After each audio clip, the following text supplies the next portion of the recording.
viewers. My name is Loiso Tause. I'm from Ulwazi High School. Welcome to the ECTOE Broadcasting Studios. Today's lesson, I will be doing overview and the structure of the question paper for physical science, paper 1, for your full understanding. The weighting of cognitive levels for this question paper, which is paper 1, there are four cognitive levels that is expected in the question paper. So in this question paper, there will be 15% of remembering, which is the recall questions, question whereby you'll be just stating the laws or the principles. And also the understanding is 35% of the question paper. Then the applying and analysis now will be 40%. Then the difficult question or the challenging question will be only 10%. And remember, question physical science paper 1 consists of mechanics, which is having 65 marks, sound waves and light, which is 15%, electricity and magnetism, 55 marks, and then math and material, which is 15 marks now. So when you add them, they will end up giving you 150 marks. If we go to the multiple choice question now, question from 1.1 to 1.5, they will be assessing mechanics. The mechanics starting from grade 10, because there is no mechanics for grade 12 only. Starting from grade 10, grade 10 concept and grade 11 are also included. Then 1.6 will be sound, waves, and light. They will assess there. Then in 1.7 is common is electrostatics. Then 1.8 is electric circuit. Then 1.9 is electrodynamics. And 1.10 is photoelectric effect. So here is the example of the question paper, which was taken from November NSC 2022. So here they were asked, the learners were asked to the concept of the scalar quantity. So we all know that the scalar quantity is the physical quantity that consists of the magnitude only. So if I can just underline there the one that consists of magnitude only, no direction. So the speed is one of them, time is one of them, time is one of them, distance one of them, and the speed again, then the speed and the distance, then in D, all of them are vectors.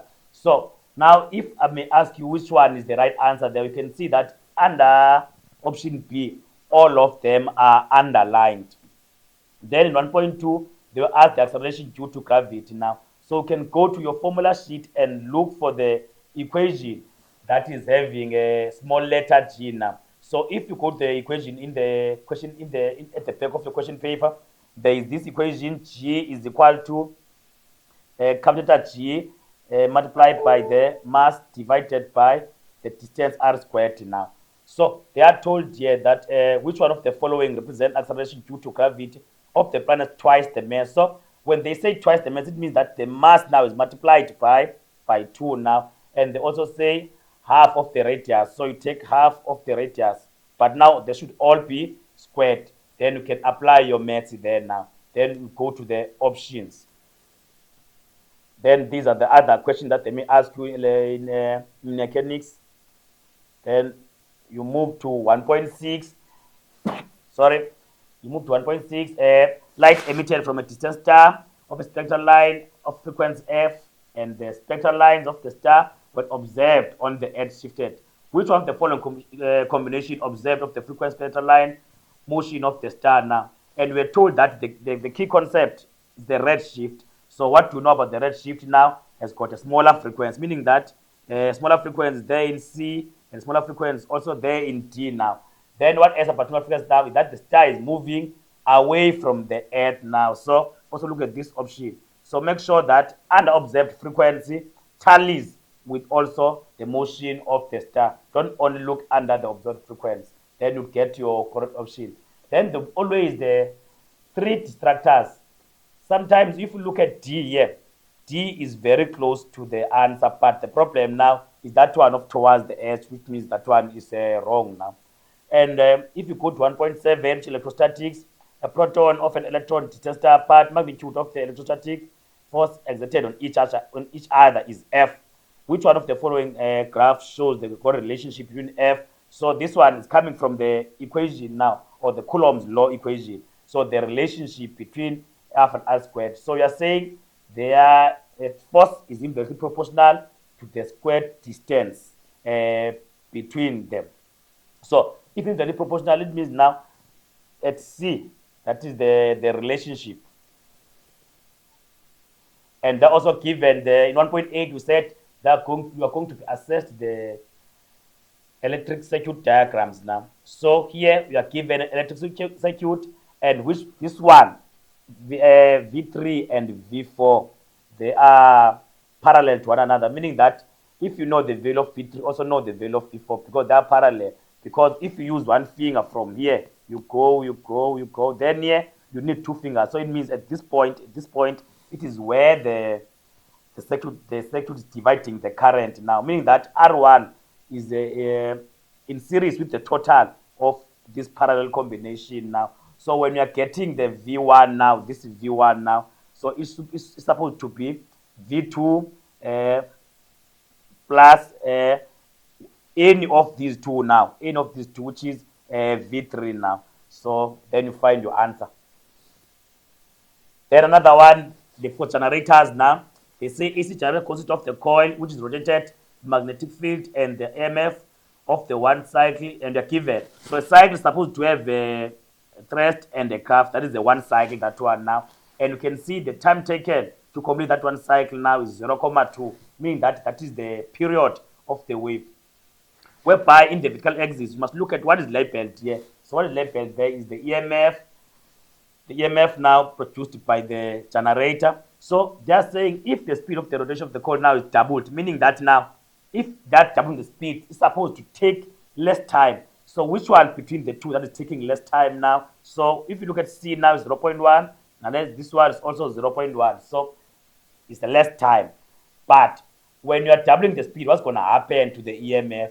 The EMF is going to increase. Because if you look at this, still 150, which is the same as this one. So this one and this one. So there is no change in EMF, which is wrong. So the correct answer would become C now, because the EMF is also doubled. So it means that's the ways of increasing the EMF, whereby others sometimes it could be the number of turns in the coil, strength of the bar magnet, you name them.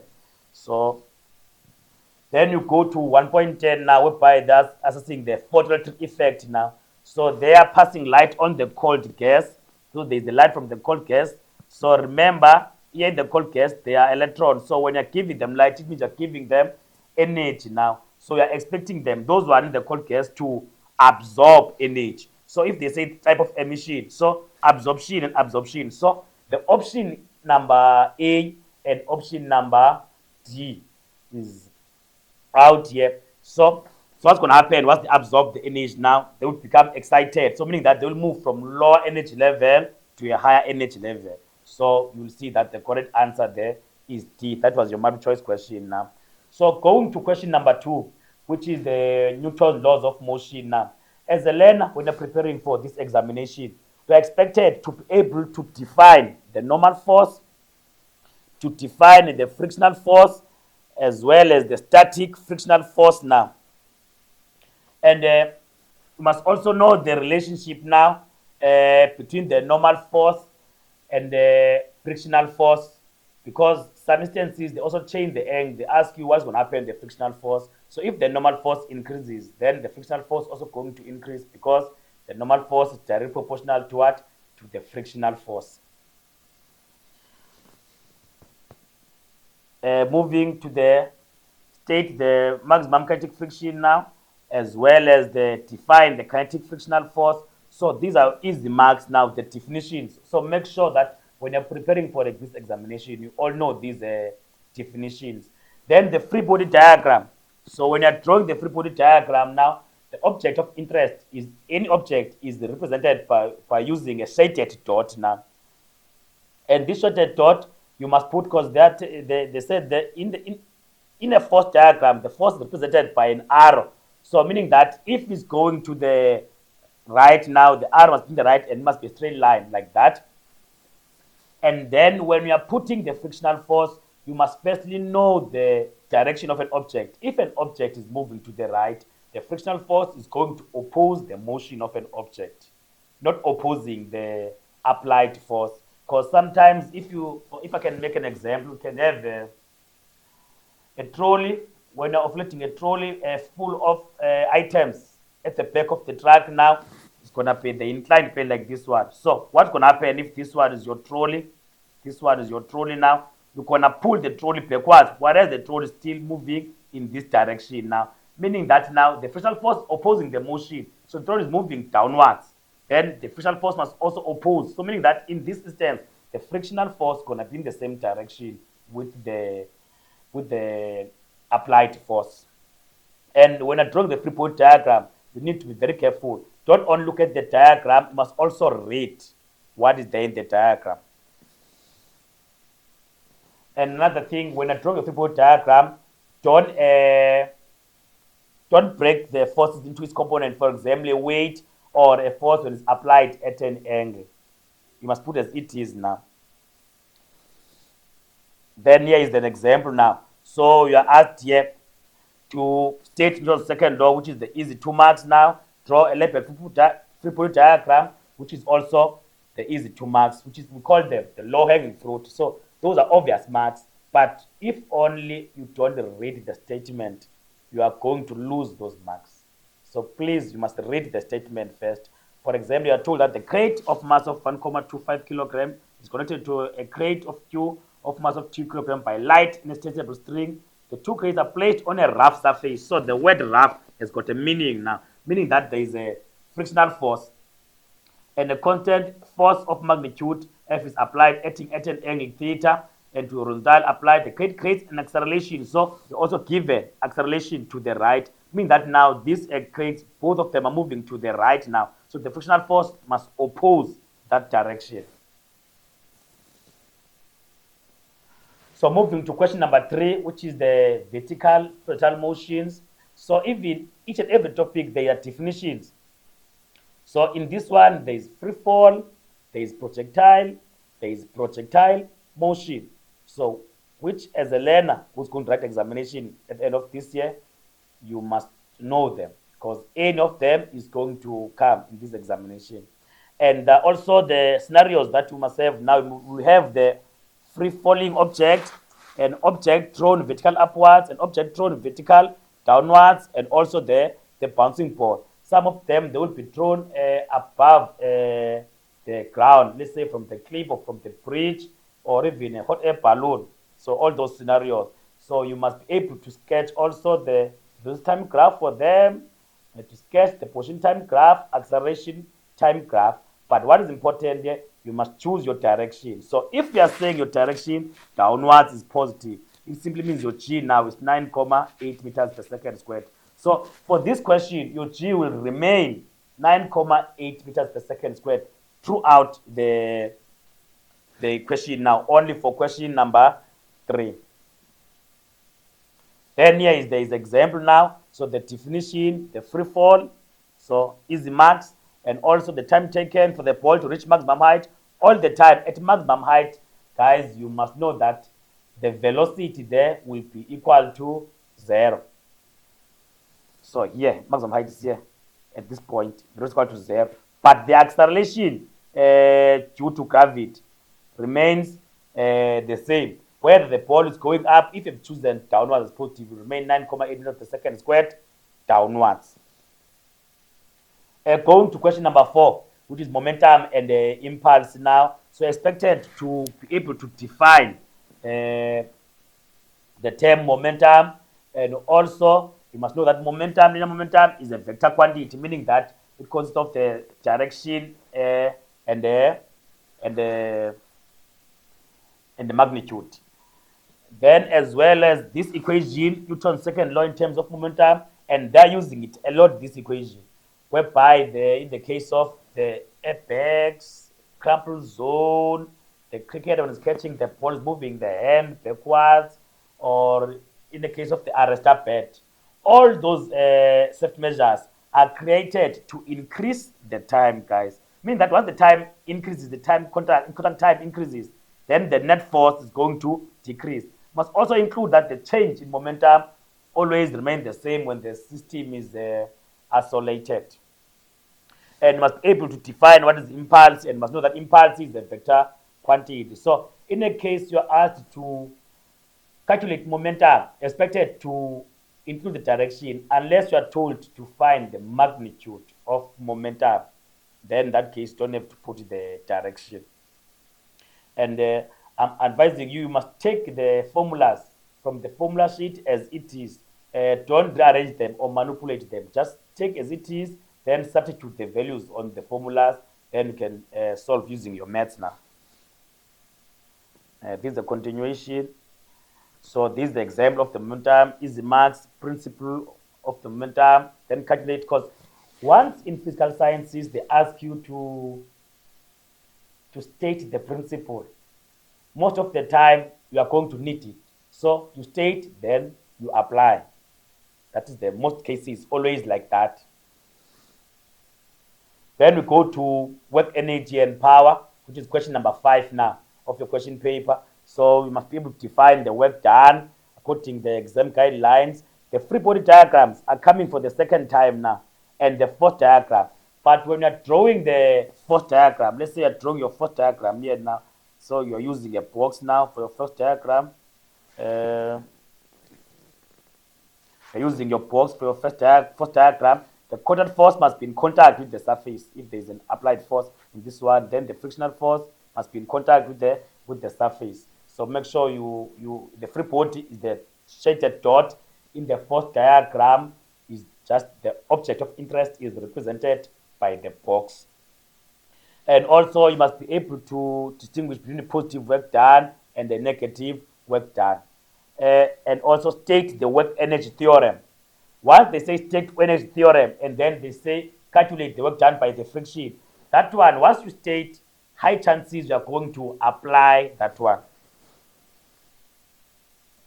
So also the concept of the conservative force and a non-conservative force. In mechanics, the conservative force that we have is only weight or gravitational force.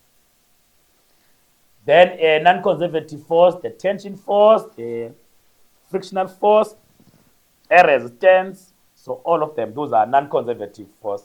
And also the concept of power. The concept of power is also there in electric circuits. So it means if or not asserted there, high chance is going to come back in question number 8 now. So also these equations, make sure you are able to use them at the back of your question paper. And remember, the velocity V average is the displacement over delta t. Sometimes they won't give you the actual velocity. They can give you the time taken for the distance to be covered and then the force that was applied now. So those are the scenarios. These are examples. Then moving to question number 6, sound waves and Doppler effect. Now this equation is always there. This equation is always there. It's 1 mark. Just take this formula when you're asked to calculate either the frequency of the listener or given the frequency of the source and the velocity of the listener, or the velocity of the listener and the velocity of the source and the one of the medium now. And must be able also to state a Doppler effect. Once they ask you to state Doppler effect, then high chance the following question now will be the application of that one now. And also you must know when the equation, how do you arrange your formula when the source is moving away, the source moving towards, or the listener is moving away, or the listener is moving towards. Then there's the issue of the redshift now, which is coming back, which was there in question number, I think number 6. So you must know the relationship between the frequency and the wavelength. These are examples. Then going to question number 7 now, electrostatics now. So this equation you must know it by head now, and it was not given at the back of question paper for grade 12 now. And this one is having Q1 plus Q2 when you are given 2 charges that were brought together. But if there were another charge, now 3 charges were brought together at the same time, you must also have Q3. You must also have Q3 now. The number of charges must change. This one now becomes 3 now. And also charge condensation now, and it's called delta Q over Q in now. And must also able to state Coulomb's law. And you must know the relation. If that's inversely proportional, how does the shape of the graph looks like? And here is the equation of the Coulomb's law now, it's always F learners, not E. It's F, not E. So when you are copying those those formulas from at the back of your question paper, make sure you take them as it is. Don't bring your own symbol. If it's a capital letter, it should be the capital letter. If it's a small letter, it should be the small letter now. And here, there are also the electric field pattern around the point charge. You know, if it's positive, the point charge move away. So the arrows must move away, and they must touch. It should be a straight line. They must touch, and they must not enter inside your dot. This line must be just straightforward. So you put the direction. If I'm saying it's positive, so this one is moving away. So that is the direction of the test charge now when it's positive. Then when it's negative, they must point towards the charge. And then must also be able to draw them before the contact. If before the contact, the charges were both positive, meaning that they will repel one another. But if one was positive, other one was negative, the force that exists between them is the force of attraction, meaning that they will attract one another. So they must touch one another now. Then you must be able to draw your electric field pattern. But if it's after contact, always after contact, because charges, there will be even distribution of charges, meaning that they will have the same polarity now. So they always repel after contact. So these are examples. Then moving to question number 8 now, which is the electric circuit. You must know, or must be able to state Ohm's law and know the relationship, and also what we mean saying is ohmic, and when it's also non-ohmic. So when it's ohmic, it simply means obeys Ohm's law. Now, should have a straight line that is passing at the origin.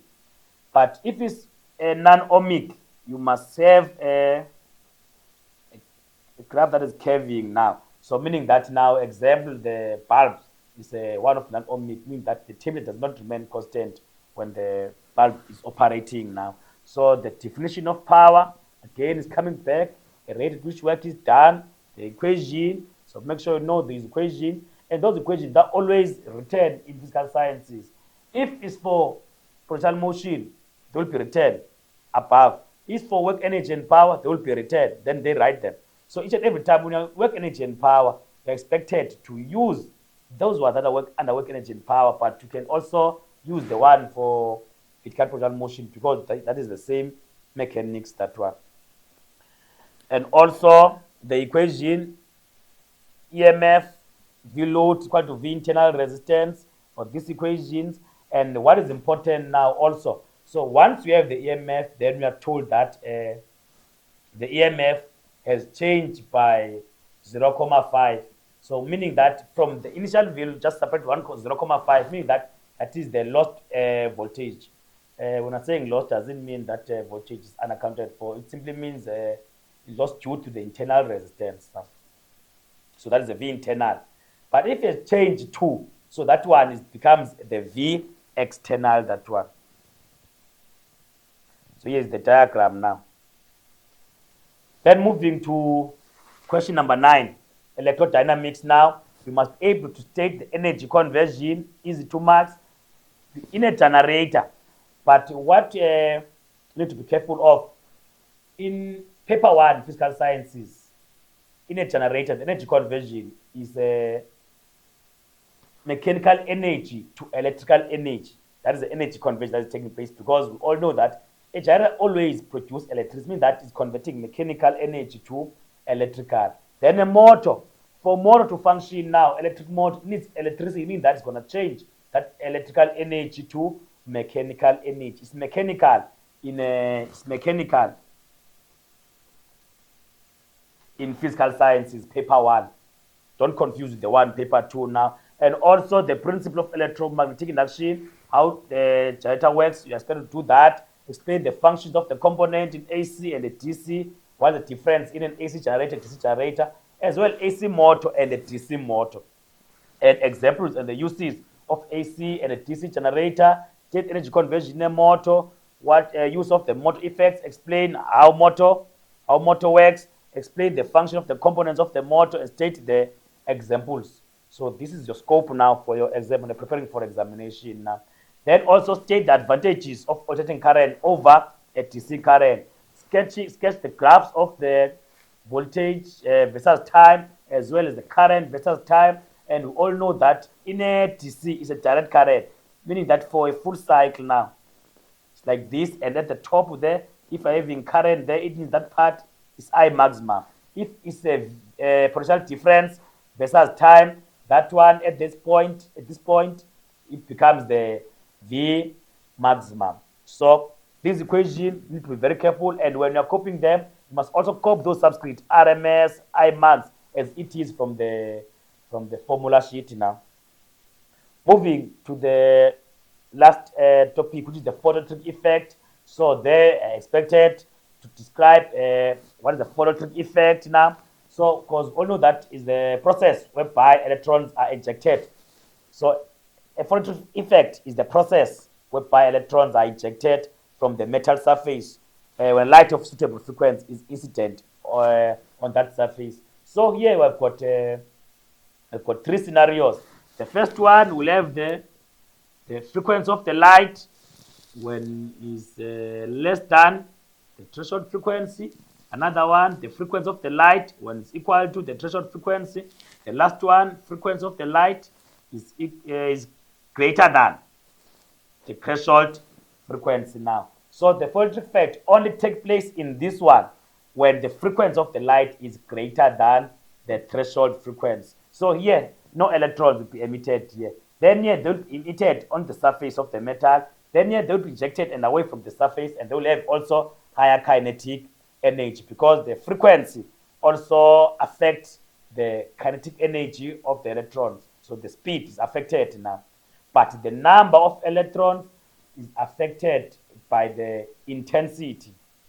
So you need to know that relationship. They always ask that one. These last two parts now are always there. And also the emission and absorption spectrum now. This is the second last slide, whereby we're explaining the formation of the atomic spectra, referring by the energy transition, and also must know the difference between absorption and emission. Because once the electron absorbs energy, becomes excited, then it's gonna move to the higher energy level.